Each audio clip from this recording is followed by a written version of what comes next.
Man, this feels good. What's up, guys?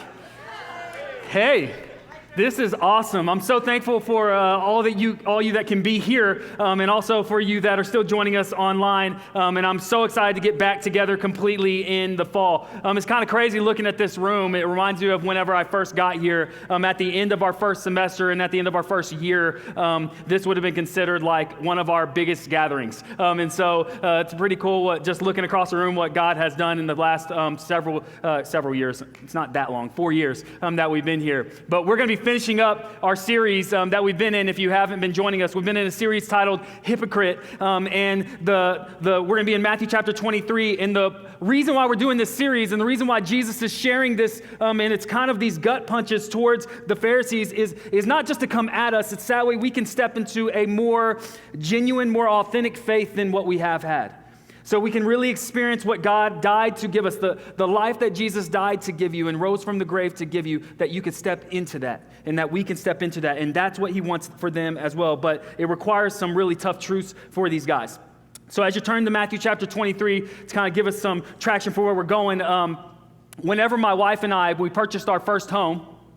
So we moved, we got all the stuff in our apartment, didn't have near as much stuff we have now, but we still had I feel like it was 35, 40 boxes in addition to all the furniture. And so we had a couple of youth come over and they helped us move. And as we were starting to move everything, the furniture and the boxes, it took us a few hours, but she began by going, hey, instead of saying, hey, can we get this box over here because that's my jewelry, or hey, can we get the couch or our bed tonight because we're going to need somewhere to sleep if we're staying at the new house, she goes, hey, can you make sure that you get the soap dispenser? And I was like, it's a weird flex, but okay. I make sure I get the soap dispenser. I got it. And so we start moving all the boxes.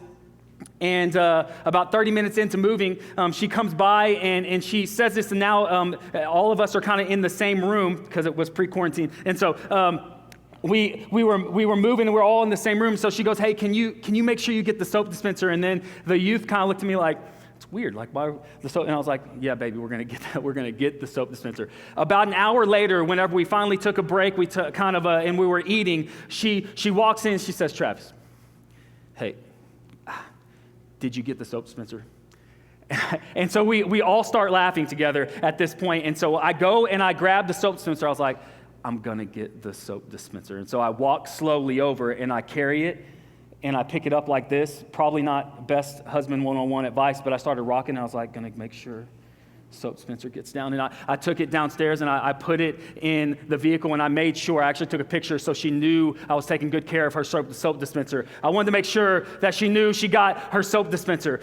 Now, the reason why I start with that is because she had all these other things, pretty much everything that we moved that night was more expensive than the soap dispenser, but that was her focus. And so what the funny thing was that she was just so off focus and wanted to get that she was missing all of the things that we really, really, really needed to get for that evening. And what's happening here in this passage in Matthew 23 is we're kind of coming to the end of this, and we're going to pick it up in verse 23. But the Pharisees, they were so off focus that they focused on the minor things. They focused on with all these minor details, but they missed the bigger picture.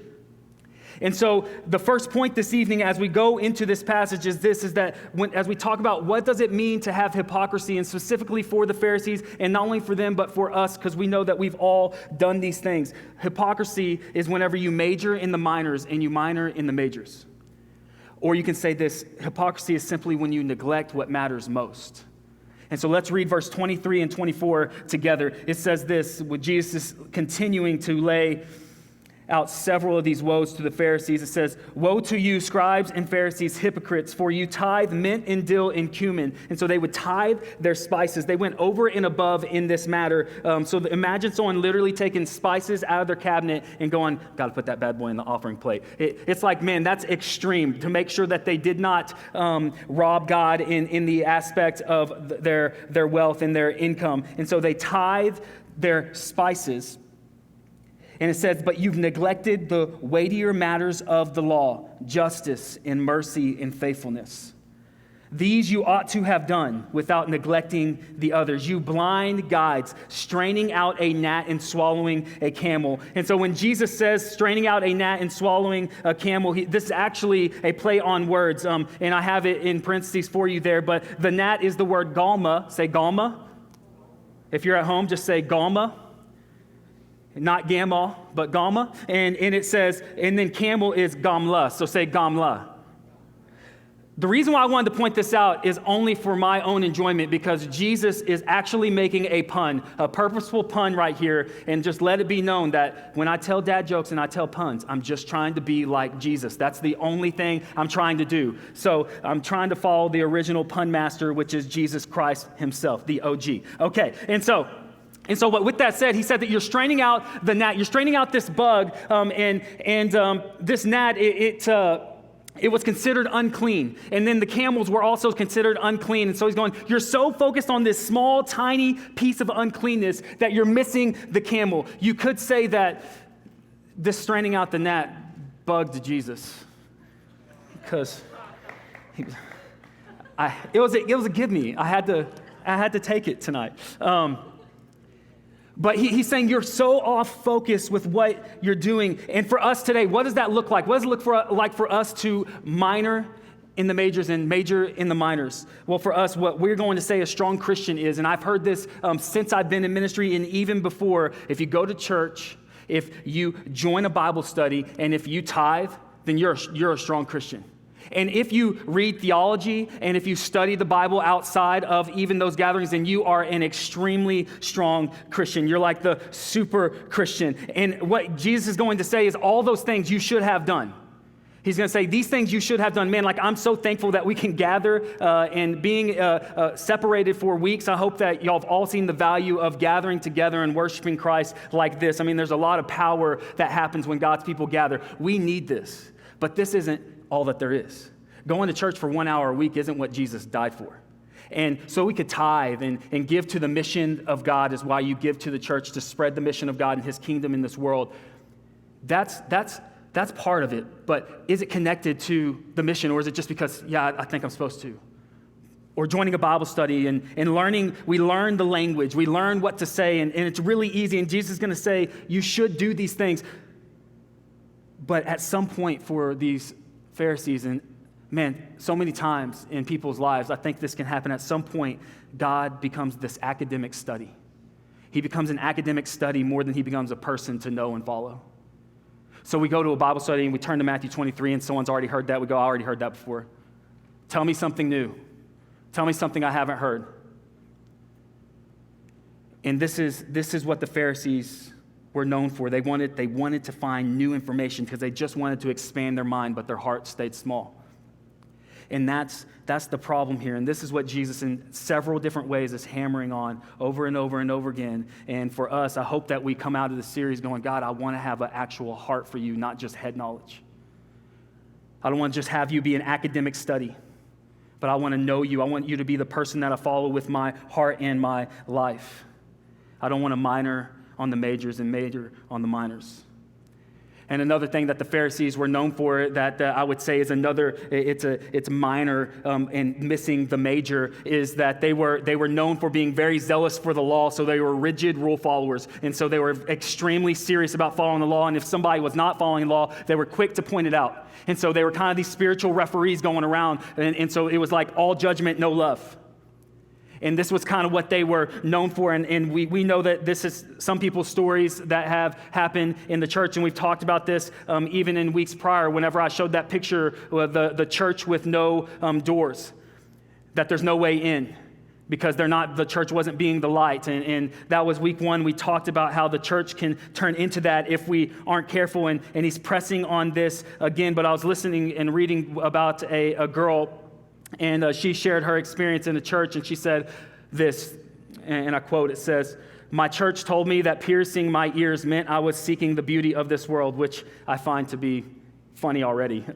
But it says, "They quoted a lot of scriptures and tried to prove to me how sinful I was. I felt like there were too many do's and don'ts, which I could not cope with. At the same time," and this is the reason I wanted to read this, "at the same time, I felt like these people were selfish and had no love. because they had not taught me to love. They only judged me.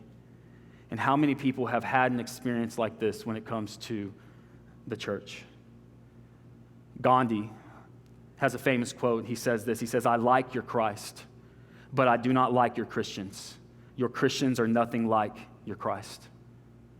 He's going, listen, like I see Jesus, I read the Bible, and I see Matthew, Mark, Luke, and John, I see what he did, and I see how he lived, and man, there's something that draws me to that, something that is attractive about that, but then I look at Christians and I go, man, they're so far off, and none of us are going to be a perfect Jesus. Like, all of us are sinners in need of a Savior, and so if you go, yeah, man, I love that you're doing this series because the church is just a bunch of hypocrites, I just want to say, because I haven't said this yet, we are a bunch of hypocrites, and there's room for one more if you would like to join us, because we all have hypocrisy in our life. That's the truth. That's truth. That's why I think this series can speak to all of us in some way, form, or fashion. But Gandhi's going to say, man, I look at Christians and they're so far off from what Jesus is like. It's like they don't even actually follow him. There's such a gap there between what Jesus is like and what people that claim to follow him are like. And man, if you're a follower of Christ, that should hurt your heart that there's people that would agree with that all across the world right now. And I'm so thankful that here, man, I've seen God do incredible things, and I've seen, man, people are growing in their faith, and they're taking steps towards Jesus. And man, we are a mess, but we are following Christ as best we can, and we're growing in that, right? And so that's encouraging. But for a lot of people, it's just the stale, dry, stagnant thing, and they are not taking any steps towards Jesus, yet they say, I'm Christian. And that's interesting and confusing for people like Gandhi. And so he's going to say, you missed and you've neglected what actually matters. And then he's going to give us what actually matters. He's going to go justice, mercy, and faithfulness. And so justice, God is a just God. So what does this mean? It means he does what is right and good. So as his followers, we are to live in honor of God and for the good of our fellow man. We're to live for the good of others and the honor of God. That's what we're supposed to be living like. To live a just life. We're supposed to be a just people. Christians should be known for the good that they do. And historically, we have been, which is really cool. And yes, there's been some things that have been done in the name of God that have been horrific. But man, historically, there are over and over again, I can show you how the church has been a source of good and been known for the good that they show in this world and the way that they love in this world because they have the love of God flowing through them. This is what's supposed to be true of us, supposed to be a just people. And then it says mercy. So this word mercy, it's the Greek word elios, and it means it's a feeling. This word's actually a noun. It's a feeling that makes you moves you on the inside where you're going to be benevolent and you're going to be generous towards somebody. So it's like something touches your heart and you do something about it. That's what this word is conveying. That you're going to move towards somebody in generosity. This word elios is saying that we move towards people, and there's a couple ways that this word mercy applies, and I think Jesus is saying both of them. One is that we move towards the hurting and the suffering in this world. Whenever we see people that are hurting and suffering, we take steps towards them as the church. Man, do we? Like, do I, do you? Are we taking steps towards them when it comes to religion, when it comes to something that we're to be religious about? James chapter 1, verse 27 is actually going to lay out for us what we're to be religious about. And it's going to say we're supposed to be religious about caring for the orphans and the widows. And we're to keep ourselves unstained from the world. Religion that's pure and undefiled is this, that you care for the orphan and the widow. Is this what you're known for? Is this what I'm known for? And those are, they're typing those people to represent the suffering and the hurting. And during this quarantine that we were in, at the first couple weeks, I, like a lot of people, I was a lot more nervous at the first couple weeks whenever, in Italy it was 10% death toll. And I know a lot of people are still very, very nervous, and I'm not trying to downplay that, but I was really nervous because I was like, man, being separated from my kids or something like that, that was a really scary thought for me. But so in the middle of all that, I won't tell the backstory for it, but we got connected with this single woman who had this baby. And so she was in Lubbock for a couple of weeks, and I found out, and Carrie found out that this baby didn't have a bathtub. And so at Carrie, and I'm just being honest, Carrie said, hey, I feel like we need to take this baby home with us and we need to give this baby a bath. And I was like, I don't want coronavirus. Like, can you bathe him 6 feet apart? Can we get like the long extensions and like, I don't know how this is going to work. And I was nervous. I was like, I don't know if I want to do this. And she was like, and my wife is like way more holy than I am. She was just kind of looked at me and I was like, that's Jesus' eyes right there. That's Jesus looking into my soul right now. Okay, go get the baby. And so she went to go get the baby, and she brought this baby Adam to our house, and we gave this baby a bath, and we clothed him, and then we found out that this woman didn't even have but one set of clothes for this child. And so I felt like pressed on, and I'm not trying to make me or my wife the hero here. I'm just saying I think this is a picture of caring for the orphan and widow, and it actually happened in real time for us in the last couple of weeks, but they didn't have clothes. And so what's the church supposed to do? What are we supposed to do? And I was like, Carrie, this baby doesn't have another change of clothes. And he had actually pooped on his other set of clothes. I was like, we have to get this baby clothes. And so we got the baby clothes, and we made sure that she and this child were okay. Let them get a gift card, go to Walmart, get some food. Man, this is what we're supposed to be like all the time, and I'm not. But there's something that I think when we hear those stories, like something inside of us goes, man, like, that's right. Like, I want to be like that. Like, I want to see people that are hurting. I want to move towards them. And I want to show the love of God for these people and for this world. That's what it means to be merciful. That's why they're called mercy ministries. You might have heard that term, ministries of mercy. That we move towards the suffering and the hurting in this world because we're supposed to be religious about it. Something that we go, I do this all the time. This is something that's very regular practice for me, is to move towards those who are suffering, those who are hurting. And that's backwards in our world. Typically we go, that looks like a lot of mess. That looks like a lot to get into. I'm going to stay away. And people just walk by. And may the church not walk by. May you and I, as people that follow Jesus, not walk by. May the way not walk by when people are hurting and suffering. And then this word also conveys God's generosity towards us, that in his movement towards us, his mercy towards us, that he saw us in heaven. He saw you and I at our worst, dead in our sin, in our trespasses, and he came down and wrapped himself in flesh to go and live the life that you and I could never live and die the death that you and I deserve to die, so that way we can be saved and have new life in him. He did that whenever I was stuck right in the middle of it. And you just can't repeat this too much, man, that Jesus is not saying to you to go clean yourself up after you leave here. He's saying, no, I want you to come here and I want you to let me start a cleansing process in your heart by saying yes to me. It's not you, it's God.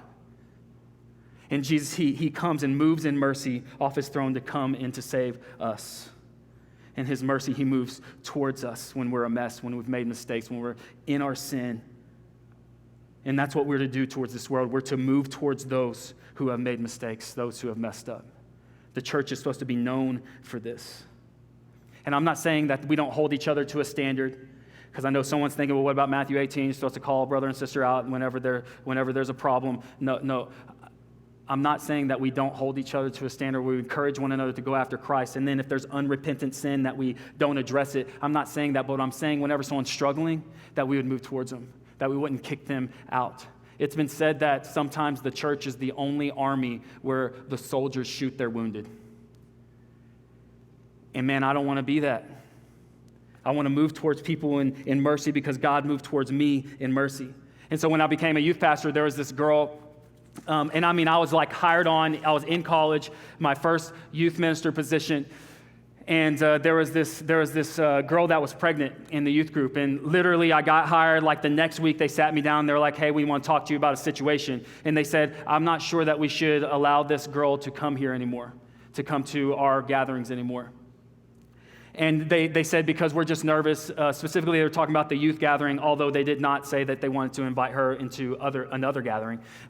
But whenever they said that, they were talking about how she might be a bad influence, right? She might be a bad influence on the other youth, which was really confusing to me because I was like, I don't know. I don't know about you guys, but last time I checked, I don't think that pregnant by association is a thing.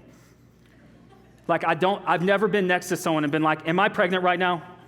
I've got to be pregnant right now. And so, like that's not a thing. So I was like, I'm so confused by what are you so nervous about? You think like all the girls in the youth group are going to go have sex and get pregnant now because they're like, oh, she's got a baby. I need to have sex now. It just needs to happen. And like, that's not going to happen. That was so confusing to me. I didn't say any of that. I held all that back because I was talking to, 60, 70-year-olds at our church that were actually concerned about this. But what I did say is I said, well, let me ask you this. What happens if we say you can't come back here? What happens if she leaves, this girl that's scared to death, by the way, she leaves and every positive influence that the church was is no longer there? And I can't see how she's going to perceive the church as open arms if we say you can't come here. I don't see how she's going to see anything except for a shut door. And so the church also, and this is something that I didn't bring up, but man, when it comes to that issue, the church is known for being for life at all stages. And so the church is known for saying, hey, we want you to keep the baby. And I go, in my heart, I'm just thinking, so we're going to tell her, hey, we want you to keep the child, but don't come here. Man, that's so hypocritical. We want you to make sure you take care of it, but just not with us. Man. Another thing that I did say is if our gatherings aren't for this girl, who are they for? Guys, like seriously, if the church isn't, let's go right here, right now. If the church isn't for someone who got pregnant while she was in college, scared, nervous, all the things, all the thoughts, all the worries that come with that has happened at the way multiple times. If the church isn't for that student, who's it for? Did we forget? Did we forget who Jesus saved? Did we forget who Jesus had as his followers? Did we forget that it was ex-demon-possessed people? Mary had 7 demons cast out of her. Did we forget that? Did we forget that it was these blue-collar workers, these fishermen that Jesus had follow him? Did we forget it was the promiscuous women that Jesus had follow him? Did we forget that it was the tax collector who was completely, pretty much unanimously disliked by everybody? That was the one that started to follow Jesus by Jesus' own invitation. Did we forget that? And did we forget that we're not any better than those people? Did we forget that maybe that girl's sin is just a little less easy to hide than yours and mine? Sometimes, man, I think that maybe we forgot. Maybe we forgot the people that Jesus will save. Man, there's no one that's outside of the reach of Jesus Christ. There's no one that's outside of the life-changing message of Jesus Christ. And if there is, I gotta say, I can't be standing here now because Jesus, I don't think that I am, I'm the chief of sinners, as Paul said. My background and what I know about me, when I look in the mirror and I think about my past and what Christ pulled me out of, and I just remember that and I go, God, thank you for your grace, and I know that your grace applies to all of us, that it's open to all of us if we would come to you. And I'll say this, man, a church not welcome to people that are struggling with sin and addiction and all kinds of things is not the church. A Christian that doesn't have mercy in their lives towards other people is not a follower of Jesus. And this is why he's saying, y'all have missed it. He's saying this to the Pharisees. And man, I truly am thankful that here at The Way, I can't think of hardly any examples where we've just struggled with this. But this is a place where I think we all can. Can we just admit that it's pretty easy to think oh, she's messed up. He is an issue. And then we don't look at ourselves and realize what God saved us out of. We can kind of trend towards that way if we're not careful. And then he's going to say faithfulness, that faithfulness is the weightier thing. And there's a picture I wanted to show you. This is a picture of my wife and I. This is right after we got engaged. And so the picture, it's a black and white picture there, but we're praying together. And someone, I think it was her mom that got this picture for us. We weren't even married yet, but I've always loved that frame. And we've kept that picture in that frame because of the frame and what it says forever faithful. And whenever you think of faithfulness, I think that picture is a good picture of that for me, because what faithfulness is it's commitment rooted in love. It's commitment rooted in love. And so when someone says, why do you follow Jesus? Why are you so faithful to Jesus? The answer that we should have as Christians is because, man, we love him. Because God changed my life, because he He's changed everything for me. That's the only response I can think of, because that's what he's worthy of. That's faithful. That's what it means to have faithfulness in our lives. And so these are the weightier things. Then he's going to move on. He's going to say, hypocrisy is hidden sin. So it's neglecting the weightier things, and it's to have hidden sin. And verse 25 and 26 says this. It says, "Woe to you, scribes and Pharisees, hypocrites! For you clean the outside of the cup and the plate, but inside they are full of greed and self-indulgence. You blind Pharisee, first clean the inside of the cup and the plate, that the outside may also be clean." So it's this picture that I think is extremely obvious, but it's this picture of somebody that's extremely serious about washing the outside, but on the inside, the food's still there, and it's just molding all over the place. And they take it and they put it in their cabinet. That would weird us out. We'd be like, this guy must eat people. Like, this is that kind of person. Like, that's that kind of person that you do that. That's weird. I know that's a random thought. That's not in my notes. Okay, but I would be like, that's weird, dude. Like, I've got to leave right now if I saw someone. I'm just thinking like I'm eating. I know I got to explain myself. I'm just thinking like I'm eating at your house, and like we're talking, you're just smiling at me as you're cleaning my bowl that I just ate stew out of, and then like it's still like my cold stew's still in there, and you're just like, yes, great. And you just take my stew and you put it in the cabinet, and like I watch it slosh all over the other stuff, and you're like, that's how I do it. That's how I do it. I'd be like, babe, we got to get out of here now. Moving on. So, hypocrisy is hidden sin is what he's talking about here. No way to transition from that. He's saying, listen, you clean the outside, but what about the inside? And this is something that we've all heard this. This is what the classic line whenever we think about what hypocrisy is. This is it. And whenever I was, as an illustration, I hate to use this, honestly. It's embarrassing a little bit, but whenever I was running from God, whenever I was a junior in high school, I started running very, very hard, very, very fast from the Lord as much as I could. And I had a Bible case that had a Bible in it at one point, but I took the Bible out and I thought, man, this is going to be a great place for me to store all of the stuff. And so I had my lighters in there, I had my cigars in there, I had my marijuana in there, I had condoms in there, and it was literally in the Bible cover. And I had it where no one could see it, and I thought, my mom's not going to catch me. And I came out one day, and I came back into the house, and I walked into my room, and I saw that Bible case was on my bed, completely open, and I was like, yep, I'm done. And just like a mom does, she just waited for me to come and talk to her about it. And that's the reason why I share that is because that's exactly what Jesus is doing here. He's saying, listen, you have a veneer of a Bible cover on you. You have a veneer of the lifted hand that whenever you're worshiping, but I am pulling back the cover and I'm seeing what's actually on the inside.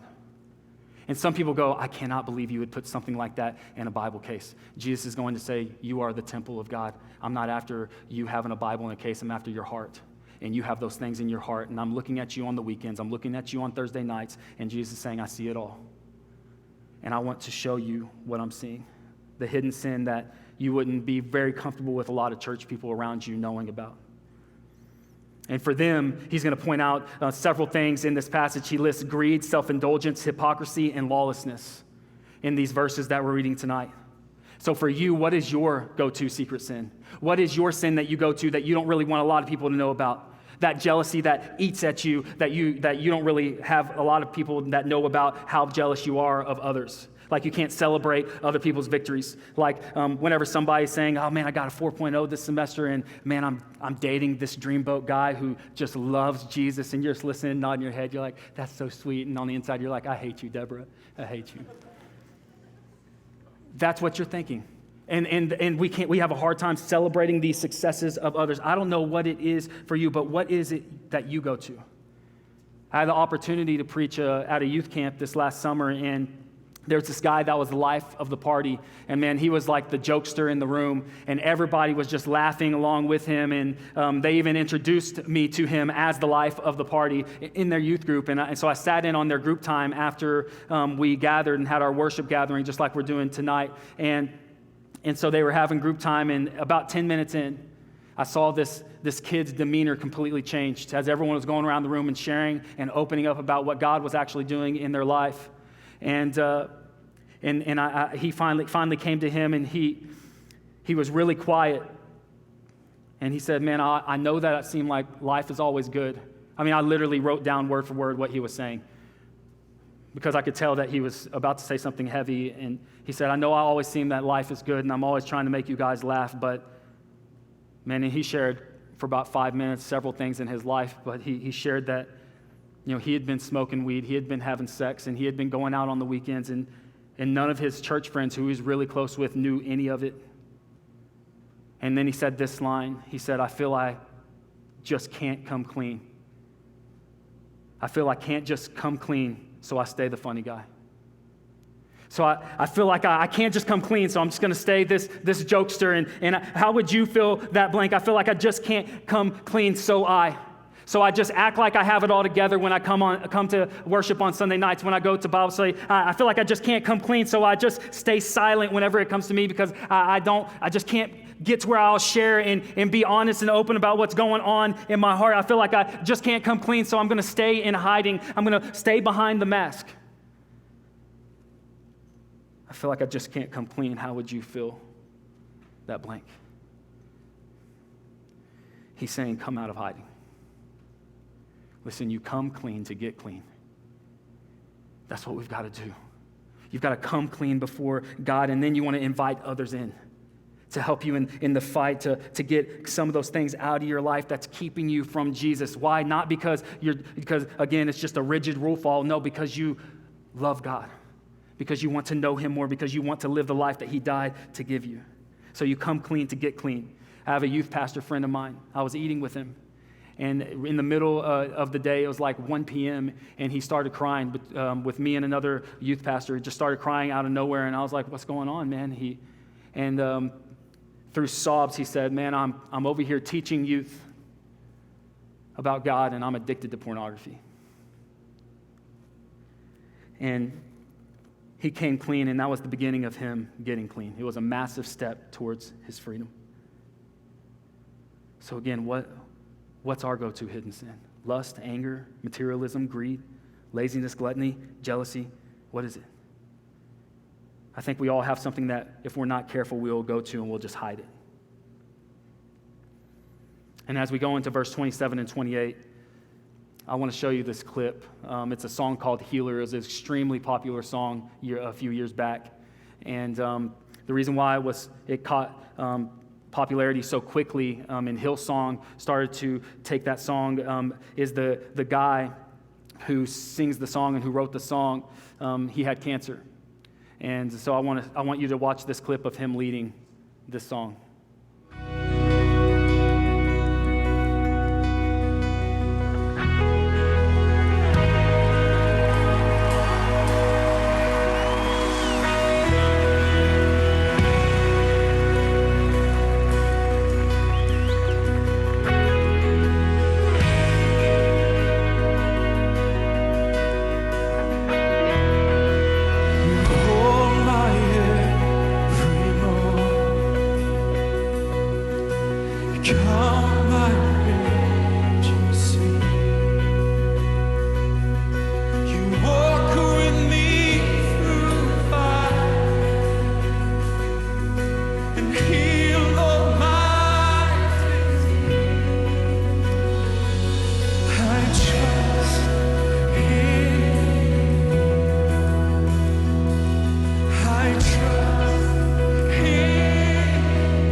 Maybe you're asking, why did I show that clip?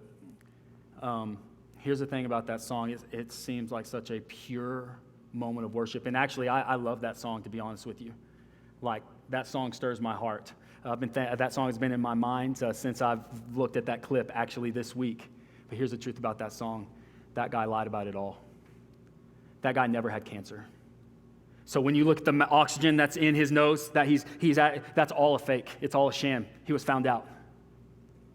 You're like, dang, I thought I liked that song. It changes everything, doesn't it? You'd be like, if I heard that song now, you'd be like, God, I cannot believe that. Because, it's pure. You see people lifting their hands, and I'm not going to negate that those people are actually worshiping with God, because God can even take that and use it for good. But it's crazy that you can fake it that much. And it's actually scary to me that you can be that good, that you can perform a song and write a song in front of thousands and thousands and thousands and thousands and have a reach that goes out to millions. And it was all fake. It seemed like such a pure song of worship, but his heart was impure. And that's what he's going to point out. In verse 27, 29, he's going to point out the hypocrisy and the hypocritical, impure hearts that the Pharisees have as he just continues on the same vein that he was in verse 25 and 26. 27, he's going to say, "Woe to you, scribes and Pharisees, hypocrites, for you are like whitewashed tombs, which outwardly appear beautiful, but within are full of dead people's bones and all uncleanness. So you also outwardly appear righteous to others, but within you are full of hypocrisy and lawlessness." And so hypocrisy is to have an impure heart, and he's going to use this term whitewashed. It was a coat of white paint, basically, that they would put on a tomb. And they would do this for several reasons. One reason why they would do this is because whenever people would go to worship, travelers would go to worship in Jerusalem, if they stepped on a tomb, if they stepped on where a grave was, rather, if they stepped on a grave, they would be considered unclean. And so they wanted to make sure that they marked them for that. But the ones that were really pretty whitewashed, there's another reason. It was that way they could look beautiful. That's why he's saying you look beautiful. That's what it says in this passage. And so it's kind of like what we do whenever we go and adorn a gravesite to memorialize somebody, to put flowers around it or something like that to make it look pretty. And so that's what they would do to whitewash it. That's what they would do in their culture. And then the third thing is to paint it white would be a sign and symbol of purity. And so all these things are being conveyed by them putting whitewash on the tombs. But Jesus is going to say, but your heart is decayed. But on the inside, your soul is rotting. And so again, Jesus is not holding back punches. Like, I just can't imagine having Jesus say this to me. But this is just what he's saying. He's like, you look really, really pretty on the inside. You're dead. XOXO God. Like this is the message that he's sending to these Pharisees. Picture of purity, these whitewashed tombs, but man, on the inside, what's going on? And he's not doing this again. He's not just like taking off the gloves and he's like, I'm just going to completely demolish you. That's not what Jesus is trying to do here. Jesus is at his heart. He's trying to get them to repent, and we're going to end there tonight. As he calls them to himself. But he's trying to show them where they're really at and what he actually sees and what from God's vantage point. Man, I don't want to be like this guy that we just watched who worships God with his lips, but man, my heart is far from him. And I don't want any of us to be there. So how do we address the impurity in our own lives? One, I think we should define it. So here's a question that I think we can all ask is, what takes up residence in your heart? What takes up residence in your heart that's not of God? That's impurity. What's dwelling inside of you that's not of God or not for God, that's what it means to be impure. Because purity, simply defined, it means to be of one substance, right? It means to be of singular substance. And so we are to have a heart that is for God and God alone, that is filled with God and him alone. And man, that's when we're going to be most alive, because we're going to be made doing and living for what we're made to do and live for. But that requires getting out the impurity by letting God come in and not just whitewash the outside of us, but actually power wash our souls so we can be made clean in Jesus. And he can do it, man. I've seen him do it over and over and over again. This guy that we were watching, he came out with all the stuff, and he started to share what caused him to get to the place where he would write this song and go out and just basically perform a lie in front of everybody, as he would even go in and be theatrical by putting in the oxygen and all that stuff to further this thought that he's fighting cancer. And he said, what got me to such a dark and numb place was I was addicted to pornography. That's what he said. And I don't know what it is for us. I don't know what it is that is the impurity inside of you. And I do know what God's showing me right now, that, man, I'm so quick to just emotionally go to a place of anger. And God has just over and over again been showing me over the last several years, really, hey, you got to stop that. Hey, that's not good. You get explosive. It's not healthy. It's poisonous, actually. It's venomous. And I don't know what it is for you. But what is God revealing in you? What's not of God that's inside of you? And then finally, hypocrisy, and the ultimate hypocrisy, and the final point this evening is that these religious people, this is crazy to me, but religious people, religious leaders actually killed Jesus. Religious people are the ones that cheered for him as he was going to be crucified. Isn't that crazy?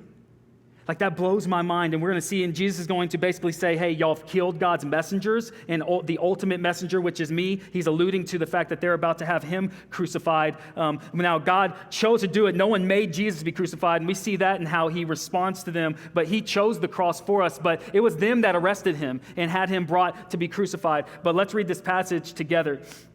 Starting in verse 29, it says, "Woe to you, scribes and Pharisees, hypocrites, for you build the tombs of the prophets and decorate the monuments of the righteous, saying, if we had lived in the days of our fathers, we would not have taken part with them in shedding the blood of the prophets.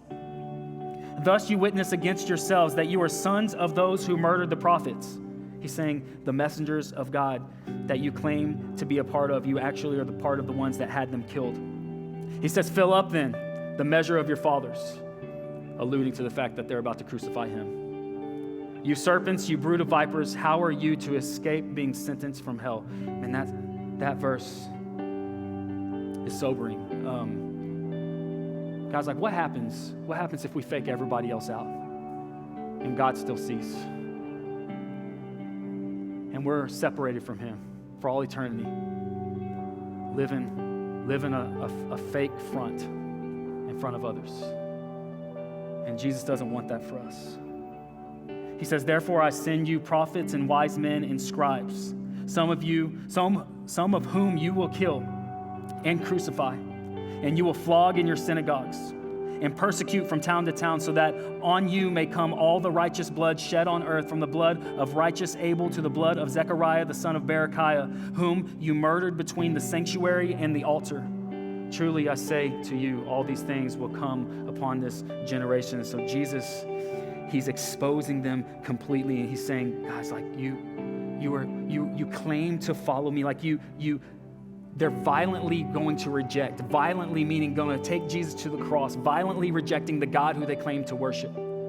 It is a possibility to claim to worship God but be a million miles apart from him. It is a possibility to miss the Messiah completely, the one who was sent to save. These religious leaders in Matthew chapter 26, they come with Judas, who was a claimed follower of Jesus, who actually didn't follow him at all. And he kisses Jesus on the cheek and says, "Greetings, Rabbi." And he betrays Jesus with a kiss, and these religious leaders are there, the chief priests are there, and they take Jesus to be crucified. And I read that, and my heart just hurts, because I go, God, I'm a pastor. I don't want to sit here in front of people and say, oh, go after Jesus. But inside my own heart, I'm far as you can be from him, with impurity and secret sins and just judgmental attitude towards people, and just the exact opposite of what God would want me to be. I don't want to be that. And for you as a follower of Jesus, I know that you don't want to be that. I don't think you would be here if you wanted to be that.